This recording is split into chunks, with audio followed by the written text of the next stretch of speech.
জয়ের ভিত গড়ে দিয়েছিলেন মোস্তাফিজুর রহমান। ১০ রানের বিনিময়ে ৬ উইকেট নিয়ে পেয়েছেন ক্যারিয়ার সেরা বোলিং ফিগার। আগের ২ ম্যাচে যুক্তরাষ্ট্রের কাছে লজ্জাজনক হারের পর এমন কিছুই দরকার ছিল বাংলাদেশের আত্মবিশ্বাস ফেরাতে। মুস্তাফিজ সেই আত্মবিশ্বাসের জবাব দিলেন। পরে ব্যাট হাতে নেমে তানজিদ তামিম আর সৌম্য সরকার খেললেন চোখ ধাঁধানোর মতো ইনিংস। মুস্তাফিজের দিনে বাংলাদেশকে তাই আর লজ্জায় পড়তে হয়নি। ৯ উইকেট জয় নিয়ে মাঠ ছাড়ল টাইগাররা। দলের স্বীকৃত ওপেনার তিনজনকেই আজ মূল একাদশে নামিয়েছে বাংলাদেশ। তবে ওপেনার হিসেবে খেললেন তানজিদ হাসান তামিম আর সৌম্য সরকার। ১০৫ রানের টার্গেটে তাই খুব একটা আগ্রাসী ব্যাটিংয়ে দরকার ছিল না।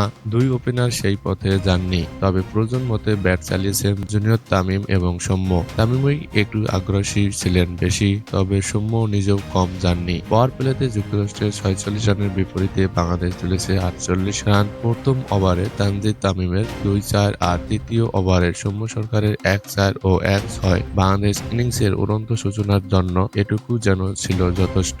আগের ২ ম্যাচে ওপেনাররা করেছেন চরম হতাশ। আজ সেই ক্ষত হালকা একটা প্রলোভ দিয়ে গেলেন দুজনেই। ১১তম ওভারে নিজের ৫০ করেন তানজিদ তামিম। ৫-৪ আর ২-৬ সাজানো নিজের তৃতীয় টি-২০ ৫০-র ইনিংস। ৫০-এর পরেও অবশ্য থামেননি। ম্যাচ জিতিয়ে মাঠ ছেড়েছেন। জুনিয়র তামিমের রান ৫৮ আর ৪ মেরে জয় এনে দেওয়া সৌম্য অপরাজিত ছিলেন ৪৩ রানে।